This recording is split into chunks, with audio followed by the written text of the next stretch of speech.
Well, good evening and thanks for joining us for KREM 2 News at 5. I'm Amanda Rowley filling in for Mark Hanrahan tonight.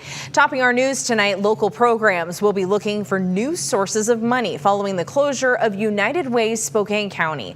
Today, KREM 2's Regan Gallo found out which programs are being impacted.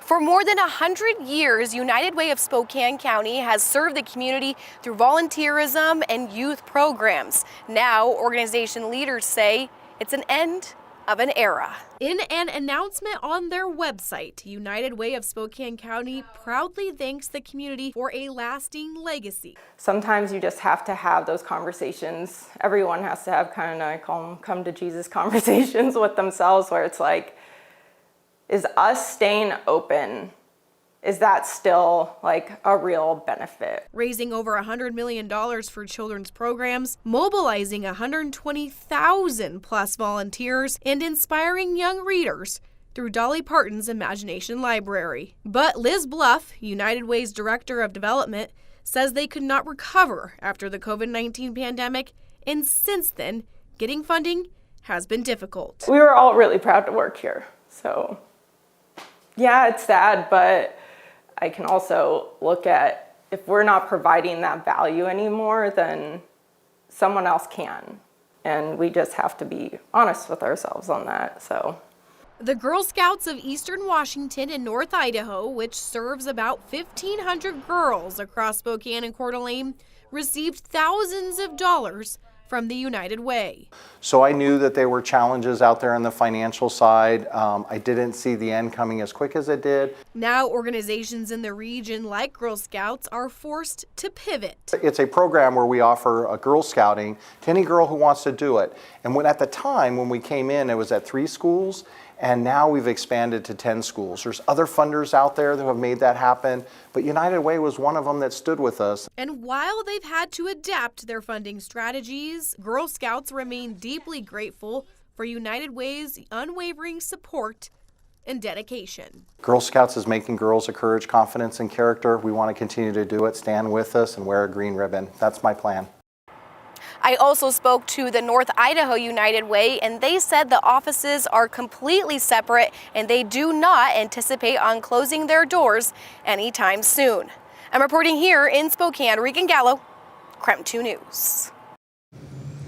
And Matties Place announced it's getting a grant from the city of Spokane and more funding from Spokane County. Matties Place is one of the only treatment centers in the country that helps babies who are born addicted to drugs along with their mothers. The city approved a $300,000 grant from Spokane's opioid abatement funds. Spokane County commissioners approved another $156,000 increase, bringing their new contract to $750,000 annually. Matties Place says these actions reflect a strong commitment to addressing the ongoing opioid crisis. All right, the heat is back. So let's check in with KREM 2's Chief Meteorologist Jeremy Legoo as he previews your weather forecast. Jeremy, how hot are we going to get, especially on National Hot Dog Day when people might be out enjoying the back patio tonight? I think today winds up just about perfect. We're in the low 80s right now. Today, this is about where we top out. But as we move into the next couple, we are going to get a bit warmer. 83 degrees right now, and 83 degrees comes with a little more moisture in the atmosphere. 24% isn't enough that you're even noticing it, but it does make a difference when it comes to the ongoing fires burning across the region. The other thing, wind, 3 miles per hour. It's about where it's peaked today. That is pretty incredible. Calm wind, cooler temps, not a bad day, but as we move through the next couple, we'll start warming up. Tonight, we just don't get quite as cool as we did yesterday or early this morning. That sets us up to warm up quite a bit more. A 30-degree jump in temps from morning to afternoon gets us back up to about 90 degrees tomorrow. That big jump comes as a ridge of high pressure builds overhead. That ridge of high pressure will eventually push our next storm off to the north, but as that storm moves by, we are likely going to see wind later in the day on Friday.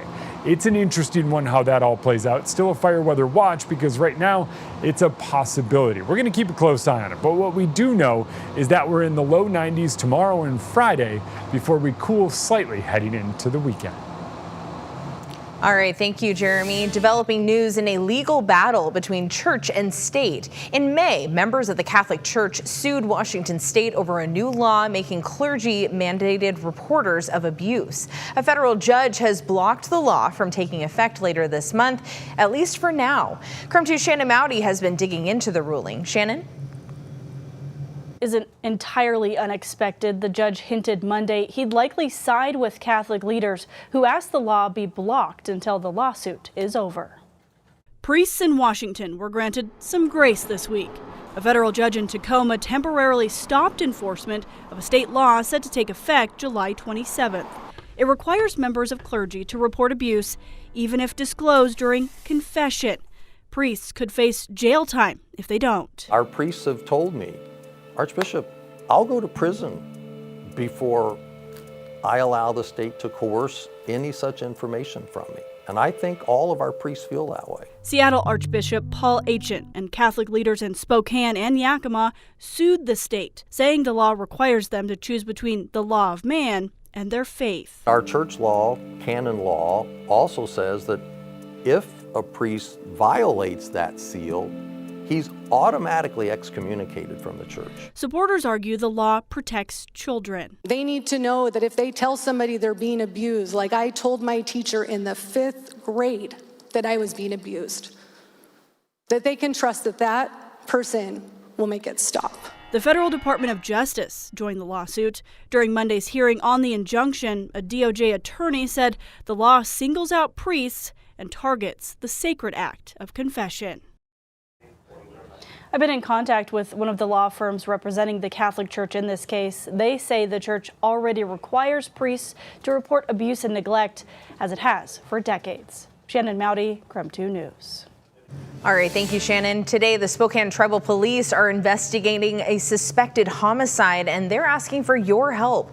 Police found 72-year-old Pam Allen dead during a welfare check. She lived up near the Ford area in Stevens County. Police arrested 46-year-old Charles Teal as a suspect in this case. Now they're asking anyone with information to call Spokane Tribal detectives.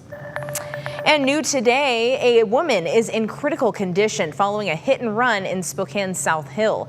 Deputies arrested a 17-year-old as a suspect in this crime. Spokane police say the woman was jogging when the driver hit her at about 5:30 this morning. It happened near the intersection of 49th and Perry. That's right next to the Manitou Golf and Country Club. SPD says when officers arrived, they found a woman lying in the road. They say the young driver ran off.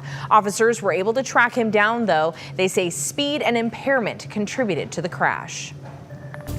All right, stay with us after the break as we have more news coming up, including multiple fires continuing to burn in the inland Northwest. At 5:15, we'll take a look at the damage caused by those fires.